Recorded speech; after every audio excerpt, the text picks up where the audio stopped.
Bonjour à tous, donc Nicolas Gravy, je suis le directeur général d'Eiffage Aménagement et par ailleurs coprésident du réseau national des aménageurs, donc une structure montée par le ministère pour réfléchir aux bonnes pratiques de l'aménagement dans le cadre d'une coproduction publique-privée. Et donc avec moi donc Grégory Genet, chef de projet donc chez Agencia, qui est la SEM de la métropole rémoise. Donc on vient vous présenter ce matin donc un projet à Reims, donc c'est le seul projet champenois de cette présentation Grand Est, donc on en est fiers. Et nous allons axer notre présentation sur la thématique de la coproduction publique-privée, puisque le montage de cette opération est un petit peu particulier et innovant en tout cas pour nos deux structures. Donc de quoi parle-t-on? Donc nous parlons effectivement d'un terrain qui est dans le quartier de Clermarais à Reims, donc qui est au pied de la gare historique du centre-ville. Je vais passer à la slide suivante. Donc un terrain d'un peu plus d'un hectare et demi qui appartenait donc à Sofilo, qui est une filiale d'EDF, et donc en fait qui était une ancienne usine à gaz, donc quasiment en centre-ville. Donc vous voyez, alors je ne sais pas où est le pointeur. Ouais, ça. Donc le terrain est ici, le centre historique de Reims est ici, et la gare SNCF est ici, et vous avez ici donc la grande entrée de Reims lorsque vous venez de l'autoroute. Donc un secteur majeur, et en fait c'est la dernière pierre de l'aménagement du quartier de Clermarais, donc qui a été aménagé ces dernières années avec des programmations mixtes de bureaux et de logements, de commerce et de services. Donc un sujet important pour la ville, dans un cadre d'un secteur stratégique, un secteur où il y a beaucoup d'emplois, et donc il fallait effectivement le finir, ce qui est l'objet de cette opération. Alors je vais revenir sur le partenariat. Pourquoi effectivement Eiffage et Aménagement, donc qui est une structure dédiée au projet d'aménagement qui existe depuis 35 ans, et Agencia, qui est un acteur local depuis, je dirais presque autant d'années, mais pas loin, sur le secteur 1, se sont mariés. C'est pour apporter mutuellement nos synergies et nos forces communes. Donc sur cette opération-là, le sourcing du terrain déjà avait été initié par Eiffage en 2013-2014 dans le cadre de contacts commerciaux que nous avons effectivement avec EDF. Et très vite, on s'est aperçu que pour sortir cette opération, pour toute une série de raisons, il fallait qu'on se marie avec des acteurs locaux. Et donc, tout naturellement, on s'est retourné vers la SEM. Donc, aujourd'hui, ce partenariat s'est conclu par la création d'une structure commune, une SAS, dont la structure est partie à 51% entre Agencia et 49% avec Eiffage. Voilà, donc qu'est-ce que ça nous a apporté? C'est effectivement, Agencia a apporté bien entendu sa connaissance très fine du territoire, bien supérieure à la nôtre. Nous avons apporté effectivement notre expérience, notre capacité opérationnelle et l'apport financier de l'opération. Donc ça c'était la base, c'était l'essentiel. Donc cette structure juridique, donc c'est une société comme une autre, donc gérée par une assemblée générale, et nous avons effectivement signé un certain nombre de documents, convention de trésorerie, puisque la gestion financière de l'opération, les engagements financiers proviennent de l'opérateur privé, donc d'Eiffage. Une convention de gestion, on s'est réparti effectivement les tâches entre nous, et puis bien entendu des comités de pilotage hebdomadaires qui décident et prennent les orientations du projet. On a voulu que ce soit du vrai co-aménagement, donc c'est-à-dire qu'on fait tout ensemble, on décide tout ensemble. Et donc sur les étapes essentielles d'une opération d'aménagement, c'est un travail que nous mettons en commun avec nos méthodes respectives. Et on s'est aperçu effectivement que nos méthodes étaient assez ressemblantes.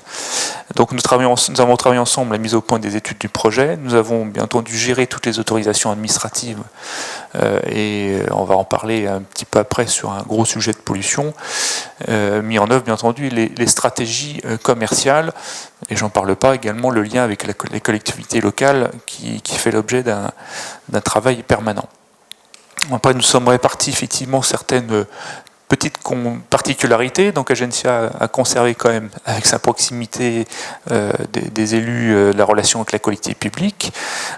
Donc le président de la SEM, Jean-Marc Rose, est également donc adjoint à la ville de Reims. Agencia met au point, bien entendu, les dossiers marchés des entreprises et assure le suivi du chantier, puisque leur bureau donne sur le chantier, donc c'est quand même un petit peu plus simple. Nous, FH Aménagement, on s'occupe plutôt de toute la gestion administrative et financière de la société, la comptabilité, et nous avons été chercher les financements de la société et apporter toutes les garanties financières. Alors le projet, une fois qu'on s'est dit ça, une fois qu'on travaille bien ensemble, le projet c'est quoi? Donc 1,6 hectare de terrain, une opération d'aménagement qui n'est pas très compliquée dans sa composition urbaine, puisque le site est quand même relativement contraint. Donc à contrario des exemples précédents que vous avez vus, on n'est pas sur effectivement des dizaines d'hectares avec des grosses infrastructures lourdes. Donc c'était plutôt de faire de la couture urbaine au sein d'un quartier qui était constitué effectivement des opérations neuves qui sont réalisées autour, donc avec la gare qui est située à ce niveau-là, donc il y a des immeubles de bureaux, un parking silo, des logements, EDF qui avait, avant de nous vendre le terrain, qui avait construit un immeuble de bureaux et qui s'était arrêté en chemin en ayant compris l'étendue des dégâts sur le terrain que nous allions récupérer et qu'il n'était pas en mesure effectivement de gérer, et une couture urbaine avec les bâtiments donc plus anciens de ce quartier, donc Clermarais à Reims, avec des bâtiments d'habitation R+1, R+2, R+3 et des équipements publics, et notamment un très grand lycée qui est situé ici sur l'opération. Donc on a la confluence de beaucoup d'enjeux, et avec l'urbanisme de l'opération, il ne fallait pas se tromper. Donc le programme, 270 logements en accession, 44 logements sociaux pour le bailleur, donc Reims Habitat, une résidence étudiante de 300 lits, donc qui est un point important du projet, donc qui sera situé ici, et puis bien entendu des espaces publics, création d'une voirie centrale, d'un jardin, un cœur d'îlot central qui sera effectivement le lieu principal, l'îlot de fraîcheur, une placette effectivement pour aménager et amorcer le quartier et les constructions. Bon, je passe les partenaires, donc c'est encore une fois on est en mode coproduction, donc le partenariat qu'on a établi au niveau de l'aménagement, on a essayé de le retrouver également côté promotion, donc au niveau des promoteurs, donc FH Immobilier qui est promoteur de 3 lots, Agencia qui est copromoteur avec, on y reviendra après, avec FH Immobilier d'un des lots en accession à la propriété, 2 promoteurs locaux, un promoteur local immobilier de Champagne, un groupement d'opérateurs Métropolis qui réalise donc le LOH qui est la résidence étudiant, et donc Reims Habitat en tant que constructeur et bailleur. Donc nos partenaires techniques, et notamment l'urbaniste, l'agence Thienot Ballant Zuleka, donc une grosse agence rémoise. Et j'insiste effectivement sur la partie, on va zoomer après, les partenaires qui ont travaillé avec nous sur la partie dépollution, et puis donc sur les VRD, donc une filiale du groupe. Le timing, c'est en fait une longue histoire. Comme je vous disais tout à l'heure, c'était la dernière pierre d'aménagement d'un très grand quartier. Nous avons effectivement entamé les premières négociations donc, avec EDF en 2015, à un moment où cette filiale d'EDF, Sofilo, était un moment délicat de son histoire, puisqu'ils étaient EDF était en train de réfléchir, de se séparer d'un certain nombre d'actifs, dont beaucoup d'actifs immobiliers qui étaient logés dans cette structure. Et donc, là, beaucoup d'hésitations de la part d'EDF, savoir ce qu'ils faisaient de ce terrain-là, compte tenu des contraintes techniques dont on va parler après. Est-ce qu'ils le valorisaient? Est-ce qu'ils vendaient ça effectivement à un fonds d'investissement? Ou est-ce qu'ils trouvaient un opérateur? Donc, nous, on s'est accroché à ce terrain-là. On avait repéré sur la France entière deux, trois terrains un peu identiques à celui-là. On s'est accroché à celui-là, puisqu'on connaissait son potentiel. Et on avait, par le biais du travail d'aménagement, la possibilité de les aider à déboucler le problème important qu'ils avaient là. Donc ça a été 2015, et vous voyez, nous avons signé la promesse de vente effectivement 2 ans plus tard. Pourquoi? Puisqu'ils nous ont autorisé effectivement à lancer un certain nombre d'études préalables, notamment les études liées à la dépollution. Et ensuite, nous avons enchaîné relativement rapidement entre les autorisations administratives et l'achat du terrain en 2018, et aujourd'hui, donc la première pierre du quartier qui a été déposée il y a 15 jours. Donc avec des premières livraisons que nous aurons en 2021. Donc si effectivement on n'avait pas eu ce temps de latence de 3 ans entre effectivement les premières négos et les autorisations administratives liées aux problématiques de pollution, on aurait pu aller encore plus vite que ça. Là, je te laisse la parole. Merci. Oui, effectivement, l'une des raisons qui a poussé et penché en faveur du rapprochement entre Eiffage Aménagement et Agencia a été cette dimension technique du projet, à savoir la pollution des sols qui était extrêmement présente. Nicolas l'a dit dans le planning, on a discuté au moins pendant 2 à 3 années avec Sofilo pour les convaincre qu'effectivement que leur site c'était bien l'usine à gaz et c'était pas des champs de betteraves. C'était une dimension extrêmement importante, et dans le cadre de ce rapprochement, on a tous les deux effectivement mis en commun nos compétences, on a mis en commun nos expertises, on les a croisées, et il faut avouer que c'était quand même un côté assez rassurant sur un sujet aussi complexe, d'être à deux. C'est un peu comme dans un couple, hein, on s'est soutenu, on a trouvé des solutions ensemble, et parmi toutes les problématiques qu'on avait pu rencontrer, et les quelques petits bâtons dans les roues qu'on a pu aussi avoir sur cette opération, soit effectivement Eiffage Aménagement les avait déjà rencontrés, soit effectivement Agencia les avait vécus, et donc ça a permis effectivement de dérouler l'opération un peu plus facilement. Donc cette dimension de la pollution, on peut la résumer en 3 items. Le premier, elle est effectivement purement technique, mais le projet précédent on a également un petit peu parlé. Je ne vais pas rentrer dans le détail sur la façon dont on a géré la dépollution de ce site, mais grosso modo, entre un promoteur qui gère sa dépollution tout seul dans son coin, l'eau par l'eau, et un aménageur assemblier qui gère la pollution de manière globale, on arrivait à une économie grosso modo d'environ 500 à 800 000 euros, ce qui, à l'échelle de notre opération et de notre projet, était quand même considérable. La solution technique, c'est la même qu'effectivement qui avait été évoquée précédemment, c'était que l'aménageur, de son côté, commence à réaliser les opérations des promoteurs en réalisant pour leur compte les opérations de terrassement nécessaires à leur parking. L'objectif, c'est que les travaux que nous on met en place ne viennent pas engendrer du surcoût pour les promoteurs. C'est pas la peine de gagner 500 000 euros d'un côté si de l'autre côté on engendre des surcoûts aux promoteurs, et du coup quelque part mettre sur leur dos effectivement ce qu'on a pu optimiser. Et c'est d'ailleurs là tout l'intérêt du rapprochement avec Eiffage Aménagement. C'est que Eiffage Aménagement a fait travailler du coup ses filiales immobilières de sorte à conforter, à valider les solutions techniques que nous on a apportées. Donc voilà, ça c'est le premier effectivement le premier item de ce que moi j'appelle, parce qu'on a appelé aussi cette coproduction gagnante-gagnante. Le deuxième sujet, elle est lui purement financier. La SEM, Société d'économie mixte, établissement public local, émanation du Grand Reims, a eu la possibilité d'obtenir des subventions importantes de la part de l'ADEME sur ce sujet, alors que il faut dire que les opérateurs privés ont parfois un peu plus de difficulté à obtenir ce genre de financement, et donc la SEM, à travers son statut, a obtenu auprès de l'ADEME un financement extrêmement conséquent qu'elle a remis à profit de l'opération à 100%, et d'ailleurs on peut les remercier, parce que sans le soutien de l'ADEME aujourd'hui on ne serait pas là, et on n'aurait pas pu faire cette opération. Le troisième sujet, et là on dépasse quelque part les clivages public-privé, puisque aussi bien Eiffage Aménagement qu'Agencia avons la volonté commune de faire les choses dans les règles de l'art, et donc on avait dès le départ, parce qu'il faut savoir que en fait, notre projet n'a pas été soumis à étude d'impact, malgré effectivement les surfaces construites importantes qu'on a eues sur ce projet, et il y a une volonté commune dès le départ d'associer effectivement l'Adréal, de sorte à ce que effectivement elle puisse jouer son rôle de garde-fou, qu'elle effectivement contrôle et vérifie que les opérations de dévolution qu'on a mis en œuvre, elles soient bien respectées, et que surtout on puisse effectivement rendre les terrains sanitairement compatibles.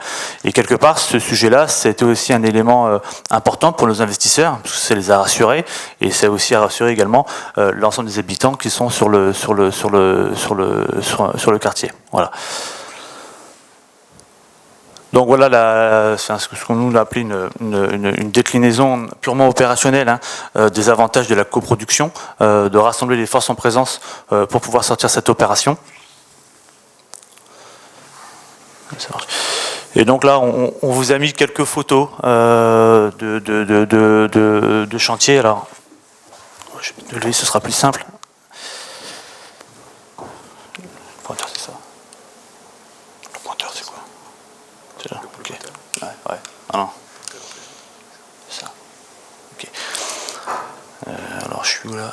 Alors, une vue aérienne effectivement de notre chantier de dépollution, où effectivement là on aperçoit effectivement le démarrage des travaux de terrassement pour le compte des promoteurs. Ici une tente de confinement, puisque là c'est le cœur de l'usine à gaz, où on retrouvait notamment le gazomètre et le laveur à naphtalène. Donc ça c'est une tente qui permet effectivement de limiter le dégagement des odeurs dans tout le quartier. Effectivement, pour la petite histoire, on en a parlé tout à l'heure. On a négocié pendant 2 à 3 ans avec Sofilo, qui nous ont effectivement autorisé à réaliser tous les sondages nécessaires pour nous dimensionner notre offre. Et ça, effectivement, c'est les sondages c'est les résultats qu'on retrouvait sur à peu près un bon quart des sondages qu'on avait réalisés sur l'ensemble du site. Il y avait un maillage très serré qui avait été fait. Et c'est vrai que quand on voit ça, on peut comprendre que ça puisse un peu faire peur certains opérateurs publics, voire privés, et effectivement le fait d'être à deux, comme je le disais tout à l'heure, ça rassure.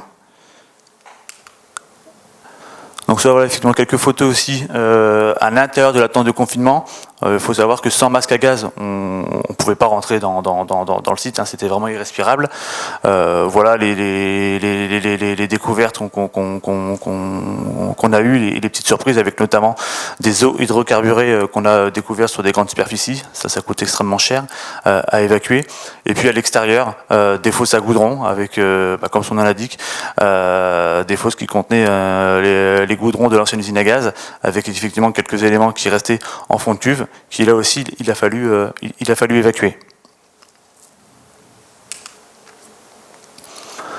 Alors je ne vais pas tous les citer, mais parmi les principales mesures de prévention qu'on avait travaillé avec nos bureaux d'études et également avec l'ADREAL, la principale avait été de réaliser nos travaux en période hivernale. Alors l'hiver ça arrive qu'une fois par an, donc il a fallu bien caler ça aussi en termes de planning.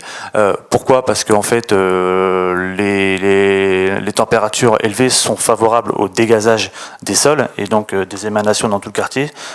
Donc le fait effectivement de faire ce travaux-là en période hivernale, en principe, permet de les atténuer. Donc ensuite la tente de confinement, j'en ai parlé. On a, pour assurer les riverains, assuré un suivi de la qualité de l'air ambiant tout autour du site, pour s'assurer qu'il n'y avait aucun risque sanitaire pour l'ensemble des riverains aux abords du site.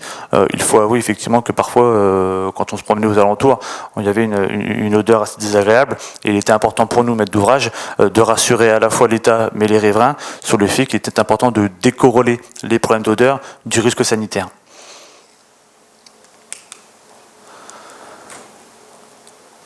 Ensuite, effectivement, on avait fait 2 réunions publiques dans lesquelles on avait informé les habitants sur l'avancée de notre opération. Et je ne sais pas si certains d'entre vous s'en souviennent, mais on avait eu un mois de février assez exceptionnel cette année, avec des températures de 20-25 degrés. Et ce que je vous expliquais tout à l'heure sur le dégazage des terres, et ben ça on ne l'avait pas forcément prévu. Et du coup, en phase chantier, on a réadapté nos mesures de travaux.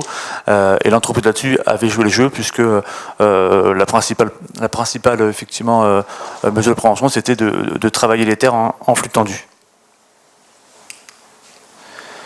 Et donc, Nicolas l'a dit tout à l'heure, Parmi les promoteurs, on retrouve effectivement Eiffage Immobilier, Agencia, et maintenant effectivement que la première page de cette histoire, qui était celle du co-aménagement, arrive à sa fin. En tout cas, le plus dur pour nous, il est derrière nous. On a démarré la première opération immobilière sur ce site, et là aussi en co-promotion, cette fois-ci entre Agencia et Eiffage Immobilier, et l'ensemble du quartier devrait effectivement être livré d'ici 3 à 4 années. Voilà. On a été plus rapide que les autres, mais au moins on rattrape le temps perdu. Voilà. Voilà, donc si vous avez quelques questions, nous sommes bien entendu à votre disposition, sauf si vous avez très faim, ce qui serait légitime.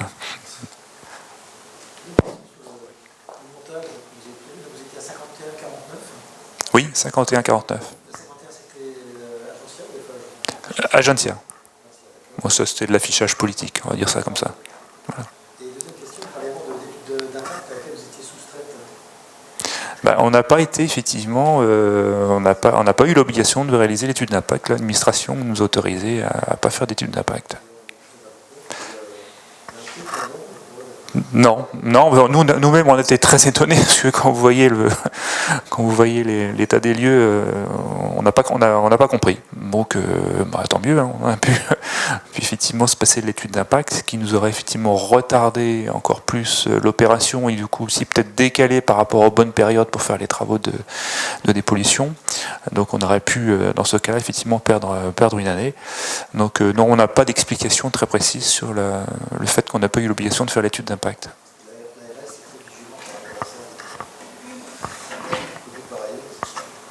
Voilà, nous avons été les premiers surpris. La maîtrise d'ouvrage des travaux de dépollution, ça a été quelque chose qui a été négocié dans l'achat du site, parce que si je comprends bien, EDF finalement n'a aucune part dans la démarche. Alors, on a tout fait, et ça a été, quand on vous a dit, il y a eu 3 ans de discussion avec EDF, ça a été le grand débat. C'est-à-dire, alors ils n'ont jamais eu la volonté de réaliser la maîtrise d'ouvrage, effectivement, des travaux de dépollution. Je pense qu'ils avaient été un peu échaudés sur l'immeuble de bureaux qu'ils avaient déjà construit juste à côté. Donc là, et puis ils étaient dans une phase, effectivement, de déstockage et d'arbitrage d'un certain nombre d'actifs. Donc il était pour eux hors de question de rester encore propriétaire de ce terrain-là pendant des années. Mais les problèmes techniques, le prix, effectivement, qu'ils attendaient du terrain au regard, effectivement, du coût des travaux de dépollution, fait que les discussions ont été un peu compliquées. Il a fallu donc faire tous les sondages préventifs. Donc nous avons pris à notre charge, en titre d'investissement, toutes ces études préalables. Ça nous a coûté un peu d'argent. Au bout du compte et au bout d'une discussion un peu compliquée et puis on va dire un appui politique de dernière minute pour acter cette discussion et la boucler, un accord sur des méthodologies, sur un coût de la dépollution qui grosso modo a été à peu près respecté. Donc ce qui fait qu'aujourd'hui je crois qu'on a pour 4,5 millions de coûts de dépollution hors taxe pour un terrain qu'on a acheté 1,5 million, 1,6 million. Voilà, donc l'enjeu il était là, et d'où ces délais de discussion qui ont été longs, sans parler effectivement des changements de personnes chez EDF dans une période un peu particulière de cession d'actifs. Voilà. Comment on équilibre l'opération dans un partenariat public-privé ? Ouais,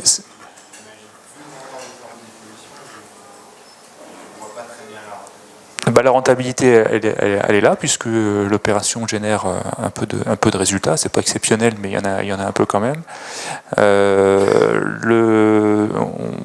On a effectivement, comme l'a dit Grégory, on a quand même une subvention de l'ADEME qui a été d'un poids important globalement sur l'opération, puisque ça nous a permis effectivement d'amortir une partie des 4,5 millions de travaux de dépollution. Après, effectivement, c'est un bilan d'aménagement traditionnel, donc les charges foncières ont permis d'équilibrer l'opération. Donc non, il n'y a pas de sujet, il n'y a pas de dispositif particulier par rapport au cadrage du bilan d'aménagement. Voilà.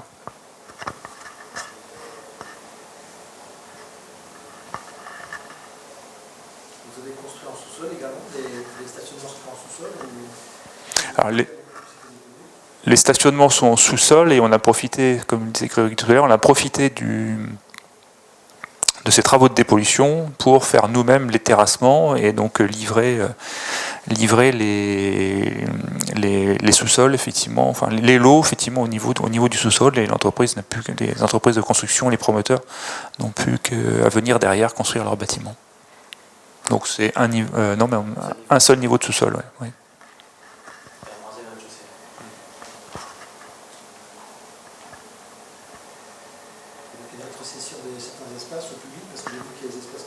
Oui, alors on ne l'a pas dit, effectivement, un montage permis d'aménager avec convention de rétrocession des espaces publics directement à la collectivité.